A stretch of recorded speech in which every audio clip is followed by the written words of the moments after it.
Hello friends, myself Dr. Rajni Gupta from Sandhya Raman foundation. Student, आज की जो class हम डिस्कस करेंगे ये गायनी प्रॉब्लम्स के बारे में डिस्कस करेंगे। फर्स्ट ऑफ ऑल मैं आपको बेसिक गायनी के बारे में बताऊँ कि क्या क्या प्रॉब्लम्स हमें मैक्सिमम फीमेल्स में देखने को मिलती है।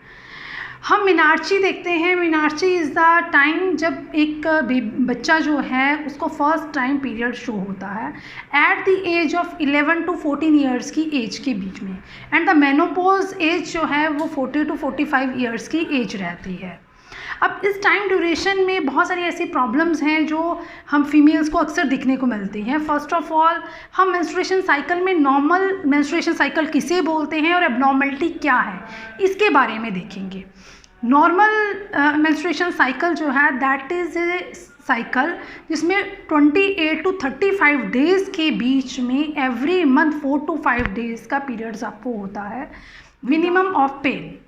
अगर आपको इससे कोई प्रॉब्लम्स हो रही हैं तो उसको हम डिफरेंट टर्मिनोलॉजीज़ के अंडर लेंगे। First of all, amenorrhoea. Amenorrhoea क्या रहता है? If you are a pregnant और आप लैक्टेटिंग हैं तब तो आपको पीरियड्स मिसिंग होगा ही। अदरवाइज़ 90 डेज़ तक आपको पीरियड्स नहीं आता है तो उसको हम एमेनोरिया कंसिडर करते हैं। That is a secondary amenorrhoea. जब एक फ़ीमेल को 90 डेज़ तक पीरियड्स विदाउट प्रेगनेंसी या लैक्टेशन के बिना पीरियड्स नहीं हो रहा है उसको हम सेकेंडरी एमेनोरिया में लेते हैं। सेकेंड प्रॉब्लम जो फीमेल्स में दिखती है that is a dysmenorrhoea. Dysmenorrhoea क्या है? Dysmenorrhoea is a painful menstruation. Periods के दौरान एक्सेसिव पेन होना, क्रैम्प के साथ पेन होना, इसको हम डिस्मेनोरिया के अंडर लेते हैं। और आयुर्वेदिक कॉन्सेप्ट से हम देखें तो पेन कई तरह का होता है। विथ प्रिकिंग पेन, जिसको हम तोद बोलते हैं, प्रिकिंग पेन होगा या बर्निंग पेन होगा।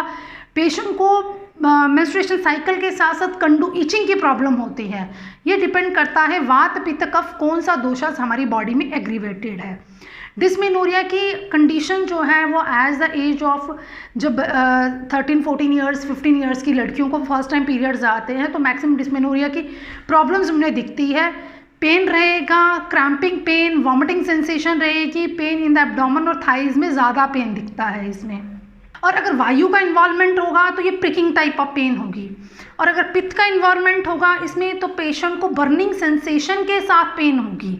और अगर कफ का इन्वॉल्वमेंट होता है तो पेशेंट कंप्लेन करता है उसको पेन है, पेन के साथ इचिंग सेंसेशन हो रही है, वहाँ पे कफ की इन्वॉल्वमेंट होती है। अब थर्ड डिजीज़ जो कॉमनली हमें दिखती है that is A polymenorrhoea. Polymenorrhoea हम किसे बोलते हैं? That is it is not a disease condition but कईयों का साइकिल ही पॉलीमेनोरिया के अंडर आता है। पॉलीमेनोरिया क्या है? इसमें पीरियड जो है उसका साइकिल लेस हो जाता है, less than 28 days. Max minimum जैसे 21 डेज़ के बाद रिपीटेड साइकिल हो रहा है, 21 दिनों में पीरियड्स आ रहे हैं, उस कंडीशन को हम बोलते हैं polymenorrhoea. Similar like that oligomenorrhoea. Oligomenorrhoea is the condition जहाँ पीरियड जो है डिलेड होता है, 30-35 डेज़ के बीच में ही पीरियड जो है वो शो होता है। अब नेक्स्ट कंडीशन आती है हमारी metrorrhagia and menorrhagia. Metrorrhagia is excessive bleeding, disturbed bleeding. Period जो है वो रेगुलर मंथली नहीं आएगा, इसमें डिस्टर्बेशन रहेगी और जो फ्लो रहेगा वो भी मेट्रोरेजिया में ज़्यादा रहेगा। अगर हम इस कंडीशंस में देखते हैं तो इसमें हाइपोमेनोरिया और हाइपरमेनोरिया भी देखते हैं। हाइपोमेनोरिया वो कंडीशन होती हैं जहाँ पे ब्लीडिंग की क्वांटिटी लेस हो जाती है। हाइपो मतलब लेस, और हाइपरमेनोरिया में डिलेड पीरियड्स का जो ड्यूरेशन है वो 4 to 5 डेज़ से प्रोलॉन्ग्ड हो जाएगा, इट्स 7 to 8 डेज़। और पीरियड्स जो फ्लो होगा दैट इज़ ऑल्सो इंक्रीज, ये ज़्यादा बढ़ जाता है। फिर आता है menorrhagia.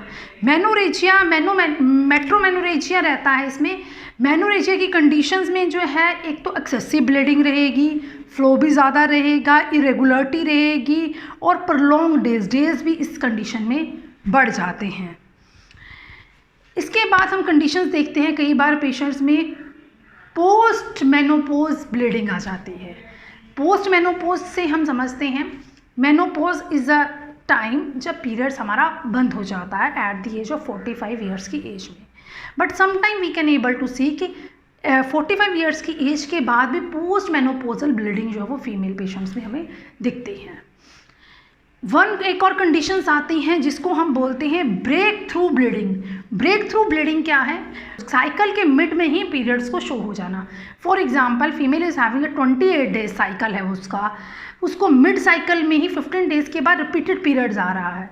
If she is taking contraceptive pills, अगर वो ले रही है, कॉन्ट्रासेप्टिव पिल्स में ऑस्ट्रोजन और प्रोजेस्टेरोन हार्मोन्स होते हैं जो हमारे साइकिल के साथ मेंटेन करते हैं।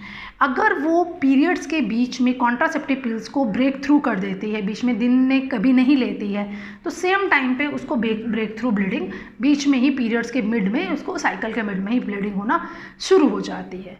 तो these are the common conditions, amenorrhoea, dysmenorrhoea, polymenorrhoea, oligomenorrhoea, metrorrhagia, menorrhagia, breakthrough bleeding.